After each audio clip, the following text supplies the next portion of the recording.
Oh, kaya baka siguro nakakapag-isip-isip na si Carla. Alam mo Carla, ito advice ko sa'yo. Huwag ka na mag-isip. Oo. Let go mo na yung kalingap.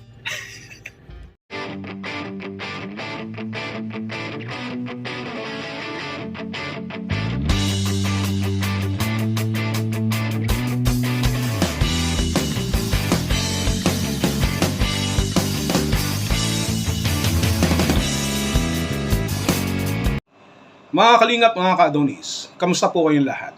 Well, as usual, magbibigay po tayo ng reaksyon patungkol dito sa sinasabi ni Kapeso, sapagkat napanood ninyo na kinukumbinsi nitong si Kapeso o dinidemonyo nitong si Kapeso itong si Carla na umalis na sa kalingap, kagaya ni Beyonce. Subalit, malinaw sa malinaw na malabo na umalis si Carla at gawin po yan ni Carla sa simpleng kadahilanan. Subalit lahat ng yan, yung dahilan na yan, hindi po alam ni Kapeso. Hindi po siya sigurado at siguradong hindi niya rin alam ang kanyang mga sinasabi concerning Carla's attitude and reputation. Wala kasi sila noon. Ipapaliwanag ko lang Kapeso, kung bakit hindi mangyayari na aalis si Carla sa kalingap. Alam mo kung bakit? Ikaw na mismo sa sarili mo, hindi ka sigurado. Paano mo kukumbinsihin itong si Carla na umalis sa kalingap samantalang ikaw mismo sa sarili mo hindi ka kumbinsido sa mga sinasabi mo? Anong ibig kong sabihin? Well, Kapeso, makinig ka. Gagamit tayo ng time machine at ibabalik kita sa nakaraan kung saan ikaw ay nag-aaral pa. Subalit, hindi ka nagpapapasok kaya hindi mo alam ang mga salita o mga kataga na mga sinasabi mo. Ito yun. Makinig ka, Kapeso. At makinig po tayong lahat kung paano po natin bigyan ng lecture itong si Kapeso. Tara. Siguro napag-iisip-isip na nila na bakit naman si Beyonce umalis sa kalingap, di ba? Walang love team. Nakagawa pa ng YouTube channel ng Malaya. Inuulan ng biyaya kahit wala sa kalingap. Una, sa umpisa pa lang, tapos na ang usapan Dahil kung sa umpisa pa lang, hindi mo na alam ang sinasabi mo, ano pa ang dapat nating pag-usapan? Paano ka pa dapat paniwalaan kung sa umpisa pa lang, yung sinasabi mo, ikaw mismo ay hindi sigurado. Ang sabi mo, siguro. Nagsimula ka sa salitang siguro, na ito po ay isang adverb o pang-abay na kung saan ito po ay nagbibigay ng specific details regarding doon sa verb o yung tinatawag po nating pangdiwa. Alam mo yung pandiwa? Malamang hindi. Yung pandiwa, yun po yung bilihan ng bigas, mga murang bigas noon, yung mga Klim, na isa sa mga programa po ni Marcos. Doon po binibili sa pangdiwa. Alam mo yon, hindi mo kasi alam yon. Pero hindi naman yan ang pag-uusapan natin. Nagpapaliwanag ka ng detalye, subalit hindi ka pa sigurado, dapat verb na ang ginamit mo agad para eksakto kung ano yung mismong status, yung eksaktong action ng subject na sinasabi mo na kung si Carla, dapat wala nang siguro. Dapat ang sinabi mo, nakapag-isip na sila at malinaw na kay Carla na dapat na siyang umalis sa kalingap. Dahil sa ganito, dapat ganun. Pero dahil nagsimula ka sa siguro, hindi ka mismo sigurado. Doon pa lang, tapos ka na. Talo ka na. Dapat, pag nagsalita ka, sigurado, hindi siguro. Siguro napag-iisip-isip na nila na bakit naman si Beyonce umalis sa kalingap, di ba? Walang love team. Nakagawa pa ng YouTube channel ng Malaya. Inuulan ng biyaya kahit wala sa kalingap. Di ba? At Malaya si Beyonce, yun ang kaiba ni Beyonce sa mga kalingap pictures dyan. Well, ang pinag-uusapan kasi dito kung bakit nananatili, itong si Carla sa kalingap, sinasabi mo na kung si Beyonce nga, wala sa kalingap, may YouTube channel, inuulan ng biyaya. Aba, hindi kasi nakapokus si Carla sa mga sinasabi mong mga pansamantalang pakinabang na yan. Yung mga pakinabang na yan na temporal, hindi po after dyan itong si Carla. Yun ang napakasimpleng sagot. Lahat tayo kailangan natin ng pakinabang, pero kung meron ka na kahit papano na natatamasa at hindi mo naman kailangan umalis, bakit mo gagawin yun? Nang dahil lang sa pakinabang? Nang dahil lang sa mga matatanggap mo, aalis ka? For what? Mas importante kasi dito kay Carla, yung tinatawag po nating gratefulness, kapeso. Gratefulness at yung kanyang pagiging pamilya sa kalingap. Yung kanyang pagiging broad-minded, yung kanyang pagiging thankful, yung kanyang pagiging maturity. Yun ang pinag-uusapan dito, kapeso. Hindi sa kung anumang bagay. No. Ano pa sabi mo? Kaya baka siguro nakakapag-isip-isip na si Carla. Kaya baka, siguro. Baka na, siguro pa. Aba, kapeso, mukhang sadista ka yata sa sarili mo. Baka na, siguro pa. Doble kaso yan pag nagkataon. No? Dalawa yung sinasabi mo, 2 beses ka pa hindi sigurado dito sa sinasabi mo ngayon. Baka siguro kasi na pag-iisip-isip ni Carla. Parang ganun ba? Kaya baka siguro nakakapag-isip-isip na si Carla. Baka kasi nakakapag-isip-isip na si Carla. Baka, siguro, nakakapag-isip-isip na si Carla. Pangalawang beses na yan, hindi ka na naman sigurado, kapeso. Talo ka na naman. Paano ka magbibigay ng payo kay Carla kung ikaw mismo sa sarili mo, hindi ka pala sigurado? Kapag hindi sigurado ang isang tao, ano pang argumento ang pinag-uusapan natin ngayon dito? Hindi ka pala sigurado na ganun ang estado ng kaisipan ni Carla patungkol sa pag-alis sa kalingap. Bakit mo pa siya kailangang payuhan? Magpapayo ka sa kanya, magbibigay ka ng advice, kinukumbinsi mo siya, samantalang ikaw sa sarili mo, hindi ka pala sigurado. Ituloy natin, kapeso, kahit talo ka na, kahit wala na tayong dapat pag-usapan pa, itutuloy natin ito. Sayang kasi yung oras Kailangan nating umabot sa cut-off. Ka na mag-isip. I-let go mo na yung kaling. Huwag ka nang mag-isip, sabi niya uli kay Carla. I-let go na raw ang kalingap. Sinasabihan mo si Carla, ang kulit mo naman na huwag mag-isip. Samantalang ikaw nag-iisip pa. May baka ka pa, may siguro ka pa. Inuulit-ulit ko sa'yo, kinukumbinsi mo si Carla na umalis sa kalingap. Samantalang ikaw sa sarili mo, hindi ka kumbinsido. Paano ngayon makikinig sa'yo si Carla? Ouch. I-let go mo na yung kalingap.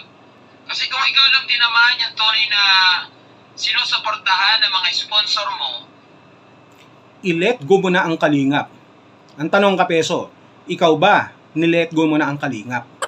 Tapos, itong susunod na sasabihin mo, kung ikaw lang din naman, yung sinasabi niya si Carla, ang sinusuportahan ng mga sponsor, bakit hindi na lamang daw talaga gawin ni Carla na umalis sa kalingap?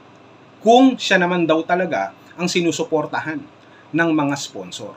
Uulitin natin, kapeso. Kaya ginagawa ni Carla yon na kahit mayroon siyang mga sponsor at siya yung sinusuportahan kasi hindi siya after dun sa kanyang mapapakinabangan. Ang importante kay Carla, kaya siya nananatili si Kalingap dahil sa tinatawag po nating utang na loob na hindi naman sinisingil ng Kalingap, subalit yung pagkakaroon ng utang na loob ni Carla ay nagpapakita lamang na mas mahalaga pa rin sa kanya yung kanyang pagkatao kesa sa pakinabang. Yun, kapeso. Entiendes? ay pwede mangyari katulad na nangyayari kay Beyonce ngayon.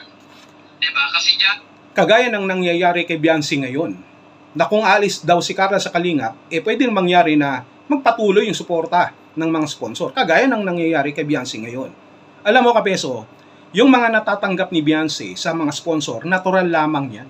Kasi may mga tagasunod siya. Yung nangyayari kay Beyonce, hindi lamang yan. May positibo, may negatibo. Bakit hindi mo sinasabi yung sa parte ng negatibo na nangyayari kay Beyonce? Nababa siya?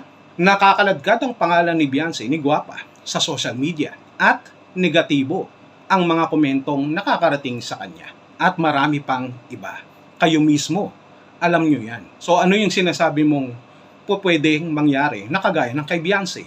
Positibo lang ba? O baka mas lamang yung negatibo? Kaya sigurado, ako gumagamit ako ng sigurado.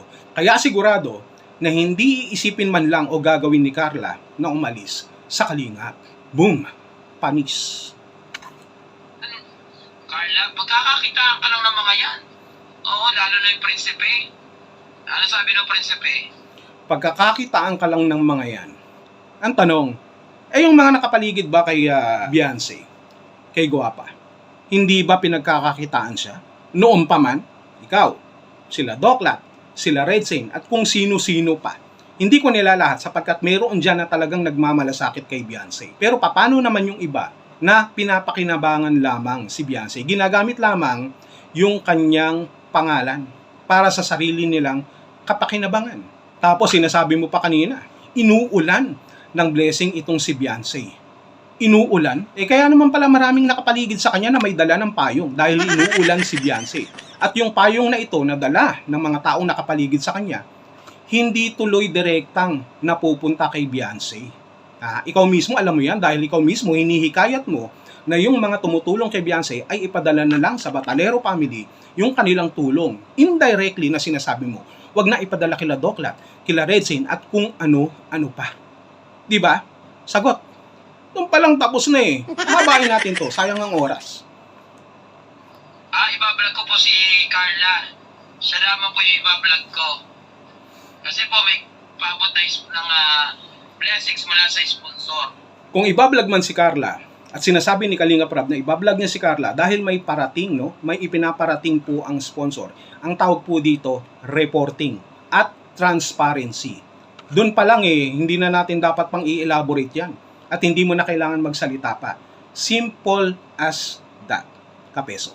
Why you cannot have a accurate comprehension about that, ha? Why? Kaya kakamustahin ko na rin po. Alam mo Carla, sa totoo lang, ito yan Saka ka lang nila bibisitahin. Saka ka lang nila kakamustahin. Pag may magpapadala sa'yo, bakit ayaw pang umalis ng Kalinga para yung sponsor direktiba na sa'yo? Tulad ng ginagawa ni Beyonce, tingnan mo si Beyonce nag-unbox ng hindi dumaraan sa Kalinga. Very good analysis and point, Kapeso. Kung bakit naman hindi masyadong nabibisita o hindi masyadong kinokontent other than na mayroong directly padala ang sponsor, ito ay dahil binibigyan ng kalayaan ng Kalingap nila Kalinga Prab itong si Carla na kumilos sa kanyang sarili. Mayroong channel, mayroong mga sponsor na nagbibigay din naman sa kanila at pinapadala sa kanila na hindi naman kailangan lahat ay ibinablog pa. Sa makatuwid, kung hindi naman lagi yan na binibisita na, ibinablog pa. Ibig sabihin, hindi siya pinagkakakitaan ng Kalingap nila Kalinga Prab. Kasi yung sinasabi mong pinagkakakitaan, kabaliktaran. Yung kita na yan, para pa rin yan kila Carla at sa mga iba pang tinutulungan ng Kalingap. Naintindihan mo ba? Tapos may nalalaman ka pang buti pa si Beyonce, nakakapag-unboxing nang hindi dumadaan sa Kalingap. Tanong ulit, dumadaan ba talaga sa Kalingap pati mga unboxing? Tinatanong kita.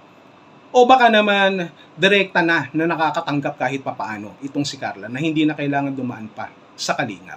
Hindi mo kasi nakikita yon. Masyado mong ina-exaggerate. Siyempre naman, may mga padala dyan na naibibigay na ng direkta kila Carla at sa iba pang Kalingap Angels na hindi na kailangan ng camera, na hindi na kailangan i-vlog pa. At lahat ng yan sa ating napag-usapan ngayon, ang mga dahilan kung bakit hindi aalis si Carla sa Kalingap. Hindi after sa pakinabang si Carla, kung hindi mas mahalaga sa kanya yung kanyang pusong may pagpapasalamat, marunong makontento at hindi basta-basta nakikinig sa mga sinasabi ng iba. Mas mahalaga kay Carla na yung samahan sa tinuturing niyang pamilya dito sa Kalingap. Kaya Kapeso, sayang lang ang sinasabi mo.